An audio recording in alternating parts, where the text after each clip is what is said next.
Assalamualaikum warahmatullahi wabarakatuh. Setelah kemarin pembelajaran ketiga, sekarang melanjutkan ke pembelajaran yang keempat. Tema 1, subtema 1, kelas 4. Kemarin kita sudah mempelajari banyak keberagaman yang ada di Indonesia. Ada banyak hal, misalnya tentang pakaian adat, rumah adat, musik, alat musik tradisional juga ada. Nah, kali ini Indonesia juga kaya akan keberagaman kain tradisional, misalnya batik, songket, dan ulos. Jenis-jenis kain tersebut merupakan kekayaan budaya bangsa. Nah, itu selain tidak hanya di Indonesia, di Tulungagung saja juga banyak macam-macam batik, salah satunya batik Gajah Mada, Baronggung, Satrio Manah. Itu bukti bahwa Indonesia itu sangat beragam. Jadi dengan keberagaman itu janganlah kita mempermasalahkan, tetapi dengan adanya keberagaman membuat kita saling menghargai, saling menjaga bahwa Indonesia itu adalah negara yang kaya akan budaya. Ini melanjutkan yang kemarin karena segi banyak ini adalah pelajaran matematika, ini hanya sebagai wawasan saja. Ini tidak saya jelaskan karena nanti di pembelajaran matematika ada sendiri. Ini bisa dibaca-baca sendiri.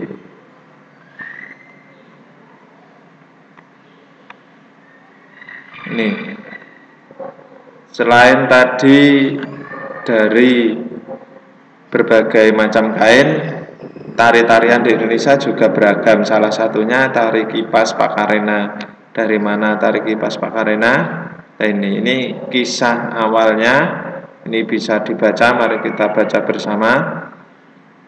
Tari kipas Pakarena merupakan kesenian tari yang berasal dari Goa, Sulawesi Selatan. Tarian ini sudah menjadi tradisi di kalangan masyarakat Goa yang merupakan bekas kerajaan Goa.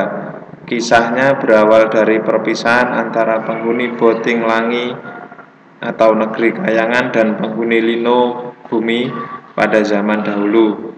Konon sebelum berpisah, penghuni Boting Langi sempat mengajarkan kepada penghuni Lino cara menjalani hidup, seperti bercocok tanam, beternak, dan berburu. Cerita itu diabadikan dalam gerakan tarian. Makna gerakan tari kipas Pakarena seperti gerakan berputar searah jarum jam. Ini berputar searah jarum jam. Benar.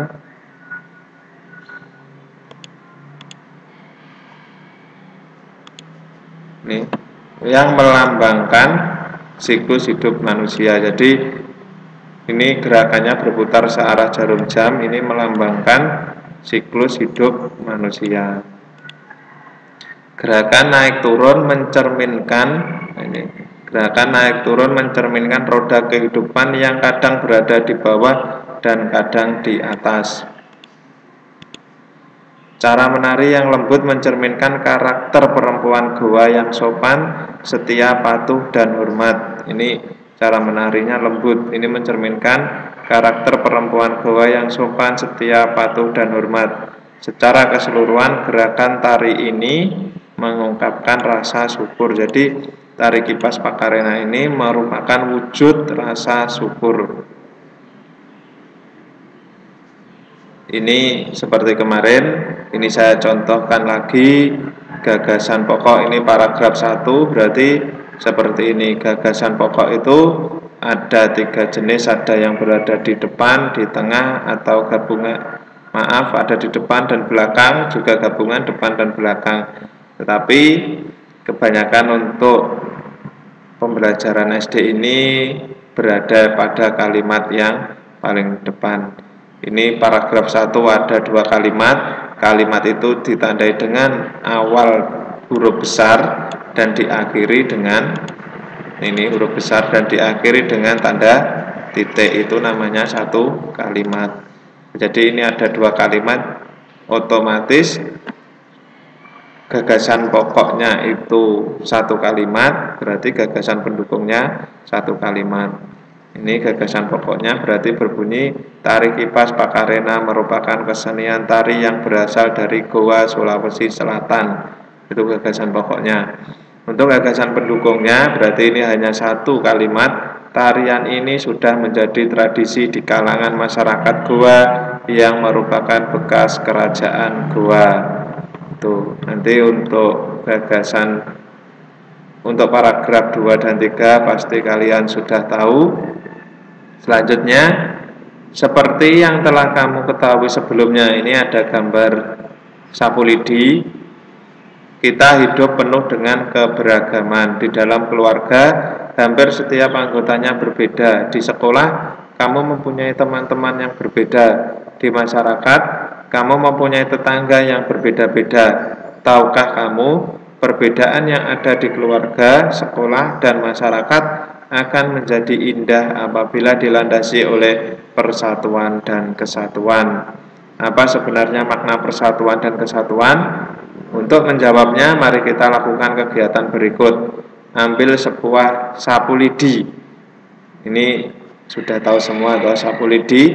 Cabut sebatang lidi dari sapu tersebut.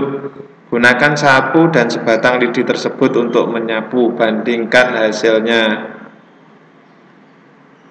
Ini. Pada umumnya sapu lidi digunakan untuk menyapu. Bisakah sebatang lidi digunakan untuk menyapu? Tentu saja jawabannya tidak. Lidi dapat digunakan untuk menyapu jika terdiri atas beberapa puluh atau ratus lidi yang diikat cukup erat menjadi satu.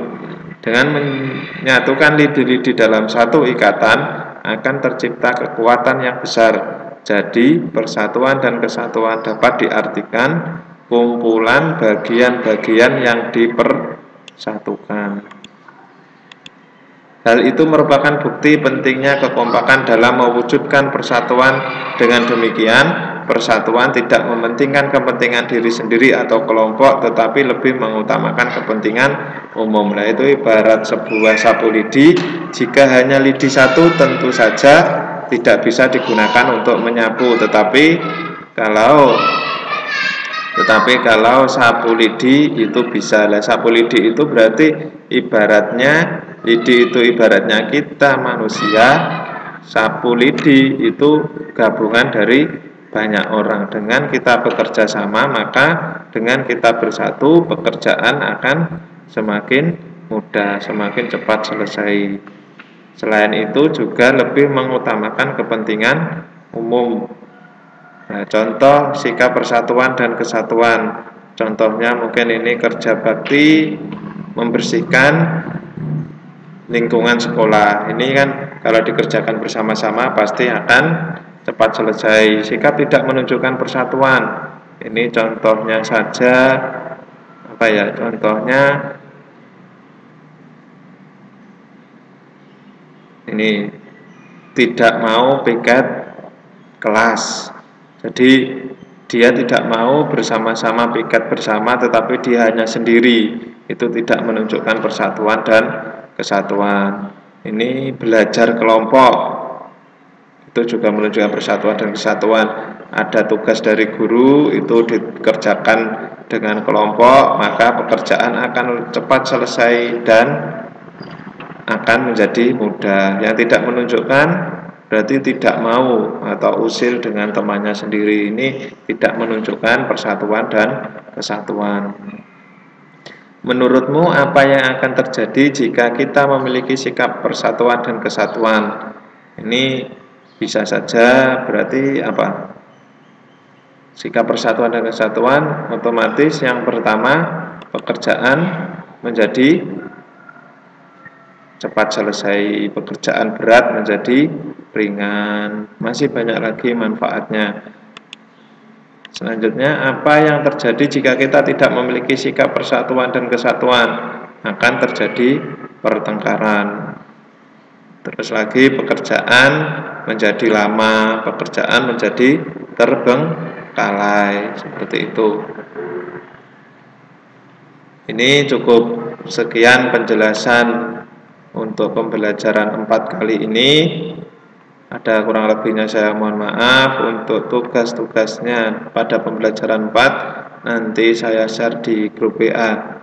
Semoga dengan penjelasan tersebut tetap semangat dalam belajar walaupun kita dalam masa pandemi COVID-19, tetapi semangat belajar harus tetap semangat belajar, tidak hanya di sekolah tetapi di rumah pun atau di mana saja kita wajib untuk belajar. Tetap jaga kesehatan, selalu cuci tangan dan pakai masker jika keluar rumah.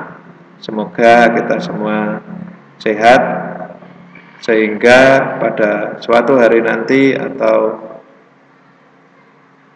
beberapa bulan lagi kita dapat melaksanakan pembelajaran seperti sedia kala, yaitu tatap muka.